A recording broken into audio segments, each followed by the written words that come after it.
Hey guys, thanks for joining me. In today's video, we're going to take a look at a relative newcomer to the robot lawnmower product space, and this is the LYMOW 1. And LYMOW 1 is not paying me to do this review, but they did send me this review unit so that I could do the review. And I've been using this mower for about the past 2 to 2.5 months. And I wanted to make sure that I got a really good solid feel for what it was all about before I tried to share it with you. So right off the bat, one of the things that really made this mower stand out to me was the fact that this is really the first mower that I've seen on the market that actually uses two rotary style lawnmower blades. They're actually mulching blades, and they have something they call a super swing blade that you can install as well, that has two pivoting very sharp edges on each blade. And there are two blades on the mower, but they're sort of conventional lawnmower style blades. They're not the cutting disc with the multiple little razor blade styles. So these are legit. And so I was very eager to see how this thing actually performed. So before we get into the actual performance results, let me just cover some key specs on this thing. So as I mentioned, it's got those two rotary style blades, which is very cool. It also has a 16-inch cutting width, and it does have a height adjustment from anywhere as low as 1.4 inches up to 4 inches cutting height. It claims to be able to cover up to about 1.7 acres in just 12 hours, which is significantly faster than my other 3 robot lawnmowers. And it also claims to be able to cover approximately half an acre on just a single charge. And that battery, by the way, is a pretty substantially sized lithium iron phosphate chemistry. So you're going to get many years of use of service life out of this battery. And because of its track design, it's capable of handling up to 45-degree slopes. It's able to clear up to 2-inch tall obstacles without any problem at all. And it's got an intelligent obstacle avoidance system combining both optical sensors as well as 5 ultrasonic sensors. And how well does that obstacle avoidance work? Well, we're going to find out. Another thing that was a significant standout spec for me was that this thing can map up to 15 acres. I'm not sure you could use it in a practical way to actually manage and mow 15 acres on a regular basis, but you could store up to 15 acres of zone mapping, which is pretty staggering compared to the competition, which usually tops out at about 6 acres max, with most of the rest of the pack well under 2 acres. So big difference compared to the competition in that regard. And especially in light of that coverage area, the price on this thing is pretty shockingly low. Now, it's not cheap, but compared to its competition, this thing is $2,499. And if you look at anything in this particular capacity class where it can cover this kind of area, nobody's even close at that price point. Usually you're going to see things at that price point that can cover up to a max of maybe 2 acres, maybe 2.5 tops. And this thing can cover way more than that. In fact, it can cover my entire 6-acre property. But enough talk. Let's put this LYMOW 1 to work, find out how it performs, and whether or not it might be something that would work well for you. All right, so right out of the gate, it's a big old quick start guide. Basically, this is just installing the RTK unit, which is this guy right here. And there's only 4 steps. All right, so looking in here, we've got our RTK tower. This is the angle arm if you're going to install it on a wall. Looks like there's some concrete anchors, some ground screws, no doubt, for the charge station. I believe these are optional side discharge chutes that you can install. By default, it has got 2 mulching blades, which I think is very cool. I'm excited to see what a difference that makes in the quality of the cut without leaving a bunch of clumps of grass. All right, let's see what's under this foam here. There's the main unit. It's basically fully assembled and sitting in foam on top of its charge station. So I think the first thing I need to do is get this off of the foam, make sure I get it fully charged. Looks like there's some grab handles right here that are actually nice and deep, which is probably going to be necessary because this thing probably weighs a ton. No, that's not as bad as I thought. I'll have to look up the weight on that. I'm guessing it weighs like 70 or 80 pounds. I was expecting it to be a little heavier than that. Okay, we got another charging box. This was for the battery in the LYMOW, as opposed to the one we saw over there, which is for power to the RTK unit. Yeah, I do like that charge base. I'm not sure what about that design speaks to me, but it is pretty cool. It's the coolest one of the 4 that I have seen. All right, now having read through the setup guide, I believe the battery is pre-installed but not connected. So let's check here. It would be installed. Yeah, so there's the battery cable, not connected. So this battery is easily replaceable. You can see it's got some heat sinks with some dissipation fins on the top and bottom to keep it from getting too hot. Let's go ahead and put that back in and then connect over here. There, so that's installed. My other two robot lawnmowers actually back into their docks. This one actually goes in front ways, and there's these, if you can make these out, kind of like giant QR codes that the optical system uses to guide itself in. I think we're pretty much fully charged. And I already did install the app, log in, connect via Bluetooth, and I was able to get that connected, and I also did an update. Now I just got to install the RTK unit, take this out and install the charging dock, and then we can get on with the rest of the setup. All right, so I've got the LYMOW 1 on my little concrete pad here, the charge station. Now, I did originally put, using the little L-shaped arm bracket there, put the RTK unit right here on the corner. But this is a metal structure with a metal roof. And I started getting some weirdness once I got a little bit further away when I was trying to do some mapping. And when I reached out to LYMOW, and when I told them what the specifics were, they said that there's some evidence that when you have the RTK right near the metal roof, which is where I had it, it was basically sitting almost right on top of it, can result in some fairly significant signal loss. So they recommended mounting it away from the metal roof. All right, so as an alternate location here, it's kind of my plan B, I went ahead and mounted it using the ground mount pole and a couple of brackets to attach it to this fence post, just to get it up a little bit higher. But other than the house right there, I've got pretty open sky, no metal roof, and I've got that thing at about, I don't know, 10 feet high or so. All right, now that I got the RTK antenna and the mower charge dock in a position that I think is going to work, time to actually define some mowing zones and put this thing to work and see how it actually behaves. All right, once you power on the LYMOW with like a 2-second press here on the power button, it takes about 25 seconds for the system to initialize, and then it'll say, hello, let's get mowing, and then it's ready to go. And just taking a look around the mower itself, there's actually little side discharges here. This is where grass will come out. And then in addition to adjusting the deck height, it can also adjust the height of these little omnidirectional wheels that are up front. So those can be retracted or extended as appropriate. It's got a bumper system here that detects impacts, the track system. And I will say that, as we'll see when this thing gets underway, this operates very quiet for a track-based lawnmower. My other track-based lawnmower robot is actually pretty, I won't say noisy, but it's got a kind of an annoying whine to it when it operates. And it's, like I said, it's not super loud, but it is definitely distinctive and will get your attention if you're anywhere within 100 feet of it. You'll hear it. This one is got a little bit more noise in the mowing deck, still nowhere as loud as a conventional lawnmower, but when it's just, you know, navigating, it makes almost no noise from the track motors. So it's a little quieter in that sense, but while it's actually mowing, maybe a little bit louder. Still not so loud that your neighbors would even be bothered by this thing if you were mowing at night, because it is, you know, just that quiet. But we'll see as we get into it. All right, so at this point, since there are no zones or anything created, the system knows where the mower is located in space as well to its relative position to the RTK antenna. And so at this point, we need to define one of three objects. And the three objects that you could define are zones, no-go zones, and channels. And you obviously need to define the zones first, and those are areas that you want to mow. And then if you have more than one zone, you need to connect those zones with a channel. And that's something you have to define between the zones that basically describes a safe path that the LYMOW can take between the mowing zones. And if the charging dock doesn't happen to be located within one of your defined zones, and frequently it will not be, you do need to define a channel to get from one of the zones or the closest zone to the charge dock. So that's another one of the things that you have to do.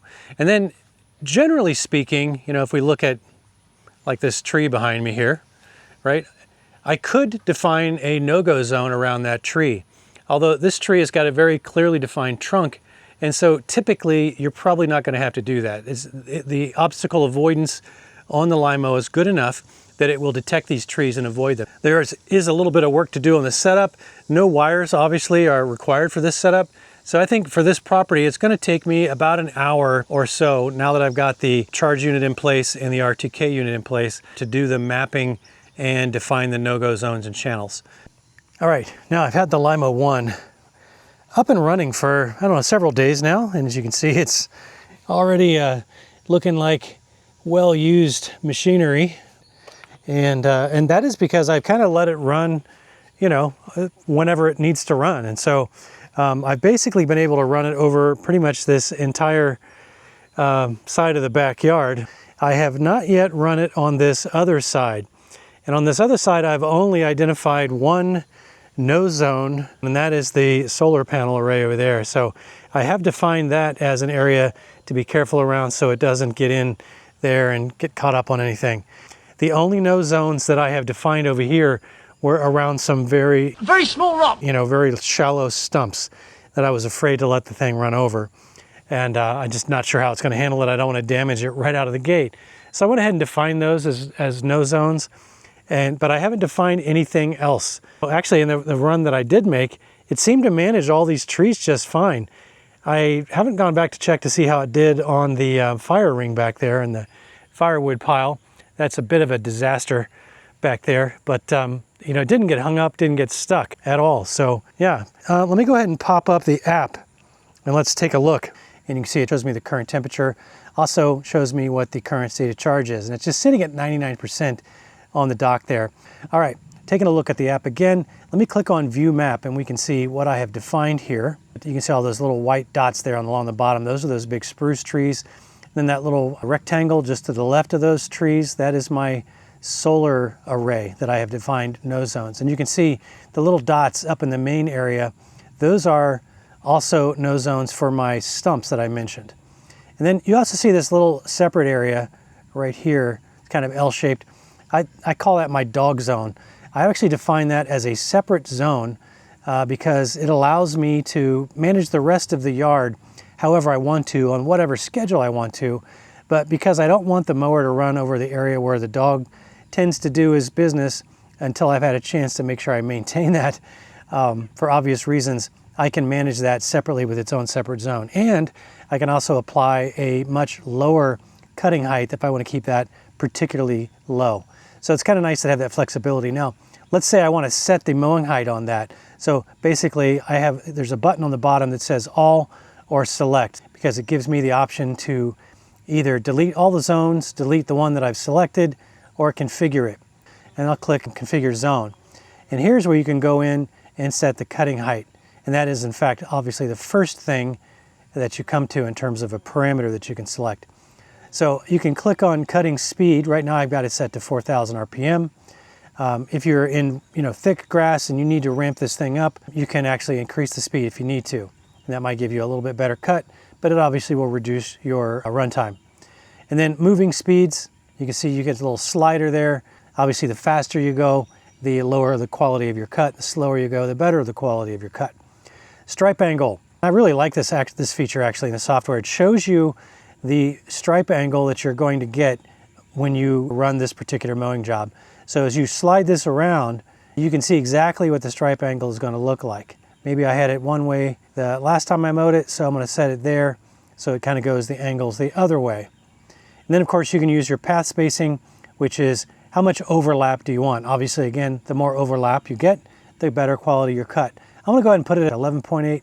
Path order is whether you want it to do a perimeter around the zone or you want to do the zigzag pattern first. I'm going to go ahead and leave it at perimeter.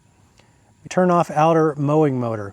So when you're kind of running around the outside, it knows which side is the edge, and you can tell it to turn off that particular motor so it doesn't blow clippings out onto sidewalks and things like that. So that's an option. And then in my case, I've got this zone set path mode as chessboard. So you can just have it do zigzag or perimeter laps. I like the chessboard on this particular zone because it's a small zone and it really does a nice job with chessboard. So I'm going to leave it at chessboard. Obstacle detection mode, you can set it to smart, let it decide how to proceed. You can turn it off entirely, or you can put touch only, where it'll actually gently touch the object before moving around it. All right, I'm gonna leave that at smart because I haven't had any problems with that so far. And then you can tell it how many perimeter mowing laps you want and whether to follow the inner edge or the outer edge on the line following. So I'm just going to leave all that as is and click Save. Now that zone is configured. And by the way, you can click Modify Edge here as well. That will allow you to edit the zone later on. And if you say you need to maybe expand an area or contract an area, you can do that with Modify Edge. So that's handy. So let me go ahead and get out of that. And now, again, I guess whether I'm going to mow or not, I can mow it all since all is selected by default.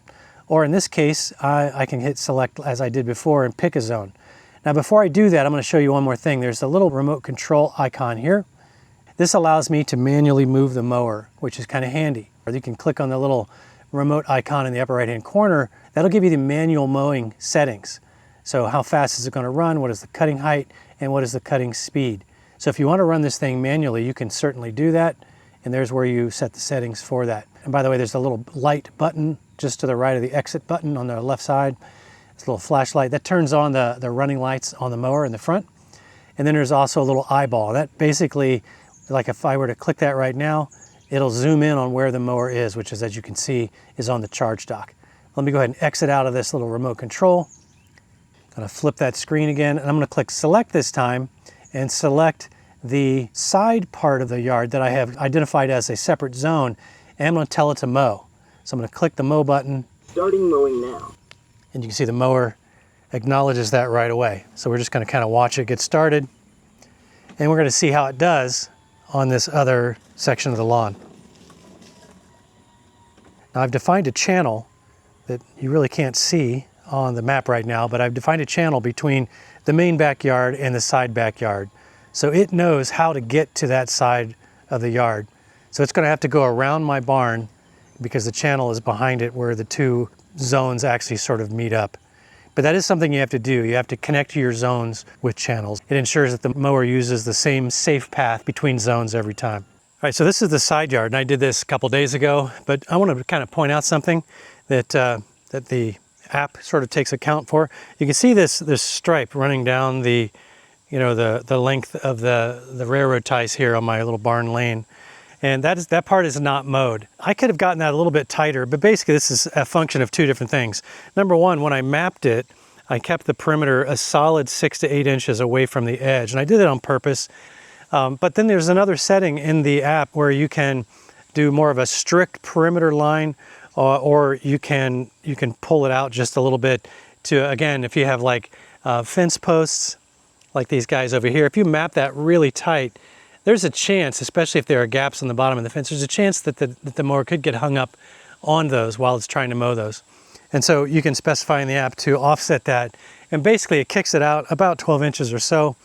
But what you end up with when you do that is you'll see that even though I mapped this closer to the base of the tree, I've got about an 18-inch swath around the tree here that is unmowed. And that is actually by design, because I don't mind going around and trimming up this much closer with my regular mower. So it takes me 15 minutes to run around the property, and I just zip on by and I do all the perimeter and around these larger trees. And man, these pokeweeds are going crazy.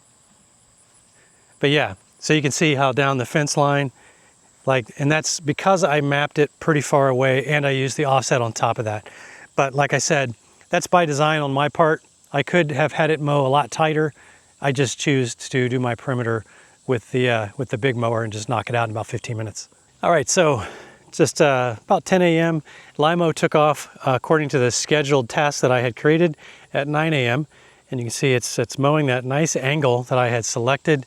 And you'll notice that there are some like lanes here where it did not mow, at least yet. So if we were to follow those around the other way, you can see that in one of these lanes there's actually a tree down at the end, and that's why that lane is not yet mowed. Now it will remember these and come back and fix those later on. All right, let's check obstacle avoidance with people. So I'm standing right in the path of this thing. Let's see what it does.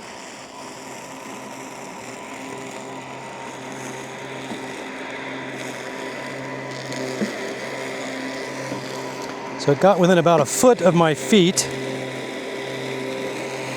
which are right there.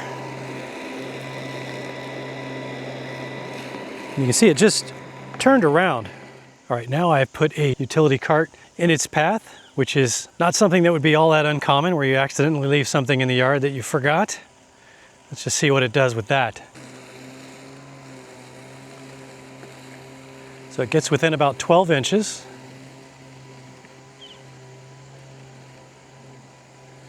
And it does a U-turn. So it treats non-people objects pretty much the same as it treats people objects.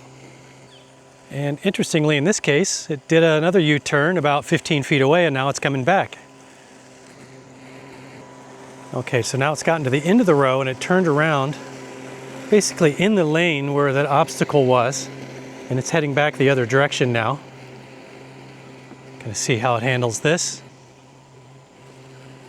So instead of going around the obstacle, it basically does a U-turn. I'm gonna get out of its way so I don't disrupt the path. But it basically does a U-turn and then comes back around from the other side. But this seems to be a very effective obstacle avoidance method, because this is what it does with trees. And I've been very happy with the results around the base of trees, getting mowed at a sufficiently close proximity to the base of the tree without me having to go around, and define no-go zones around 40 different trees on the property. I just don't have to worry about it. All right, now the specs say that it can easily clear 2-inch objects 2 inches high. I have the mower motors on. I've put a 2x4 in its path. Let's see what it does. So I think because the 2x4 is such a bright contrast, it's treating it as though it's any other object. So it's doing a U-turn. It'll go back and make another pass until it can go around the object. So I'm kind of surprised. I thought maybe it would run over this because it was so low, but it didn't. All right, so just for my own curiosity more than anything, I put a different 2x4 down that's got some stain on it, giving it a little less contrast to the grass. Curious if this will make any difference at all. And again, stops within about 12 inches and does a U-turn. So very good at picking up even low contrast obstacles. All right, let's see how this LYMOW 1 does on these hills. It's a really steep one coming down there. And then it's got to go back up a very steep hill on the other side. All right, so this is pretty close to a 45-degree slope. Maybe just slightly less than that.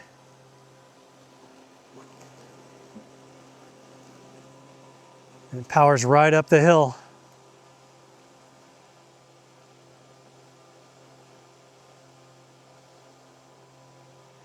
Now I have it doing a turn here because if it were to go any higher, it's into the other zone that I've defined. So it's going to make a little bit of a right turn here and then head off to the right. But yeah, no problem with this very steep slope.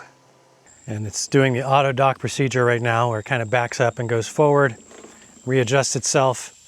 It stops, reacquires the QR codes, makes a little adjustment, and then it pulls right in. And if we wait just a second, charging started. Then we have an audible confirmation that it is charging successfully. All right, now that I have run at least 3 or 4 full mowing runs, I think it's time to see how much maintenance this thing is going to require. So these are not maintenance free, because none of them are. Just like a regular mower, you still have to periodically clean out from under the deck. Now, what I like about this LYMOW 1 compared to my other couple of robot lawnmowers, for example, one of them has a detachable mower module. And in order to clean under the deck, you have to disconnect the mower module, pull it off. It weighs about 45 pounds, so it's a bit of a beast, 45 or 50 pounds, and you have to turn it over and clean it.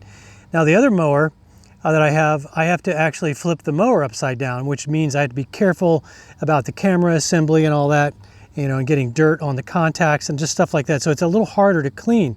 This one, if I just hold the plus button on the control panel here for a few seconds, I think I can let go of it now, and it'll go into maintenance mode. So it's going to lift the deck.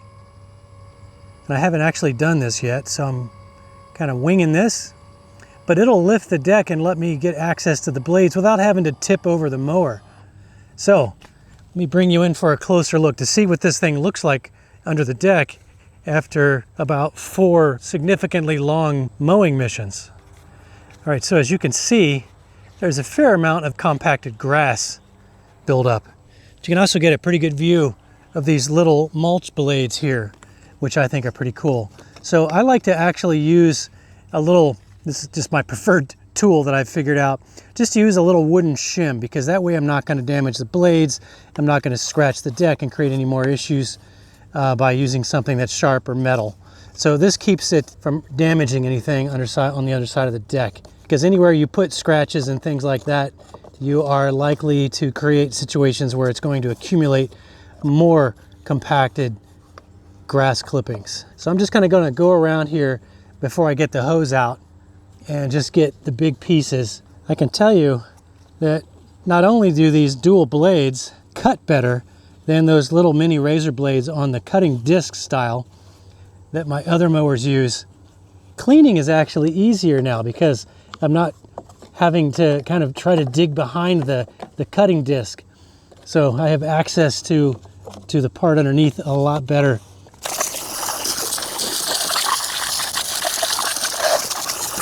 Man, I can tell you that this cleans out more than twice as fast as my other two mowers, and it does so a little more thoroughly. I think these open blade designs make it so much easier to get all that grass residue out. I'm gonna make sure I get back here behind the deck and get the tracks cleaned out a little bit, because they do get grass that gets compacted up in there. Took about 5 minutes or so. I didn't get all the grass out of the tracks. Probably got a little bit more to do in there if I really want to be good about it. I think I could just hold the button down maybe for the minus button. Yep, and it does go back. So I'm going to clean the top of the deck and also the cameras here. Go ahead and spray that off. All right, I think we are good to go. Now I will point out, I'm using the jet setting on a standard garden hose. You do not want to use a power washer. None of these mowers really support using a power washer to clean them, because you will get water jets where it doesn't belong, and you might do some damage. So you do want to be careful. I'm just going to park this thing in the sun and let it dry out a little bit. We can get this thing cooking again. All right, let's talk about some things that I really like and some things that I think might be improved. So on the really like list, I really do like these rotary blades. It just makes cleanup and maintenance so much easier and faster than those cutting disc style blades that are on most of the robotic lawnmowers on the market right now. And those rotary blades also do a very good job as far as cut quality. It's not pristine, but it is certainly good enough, I think, for most people. I've also been extremely impressed with the very well developed obstacle avoidance. This thing has not really gotten into any places that it shouldn't have been, and it's not gotten stuck a single time out there while it was mowing. It's not gotten stuck, and I can't say that about any of my other lawnmowers. Now, some are better than others, but this one so far is the best in that regard, hands down. I've also been very impressed with the fantastic coverage and long run times that large 15 amp hour battery gives this thing. Now, is this thing perfect? No, I don't think any of them at least the 4 that I've had my hands on here and actually spent a significant amount of time with, none of them are perfect, but this one is doing an excellent job. Does this also mean that you can get rid of your current lawnmower? I would give that a definite maybe, or at least personally, I would prefer to keep my my regular lawnmower, because I like to get into the small nooks and crannies under the spruce trees with that a little further than I'm comfortable trying to send this.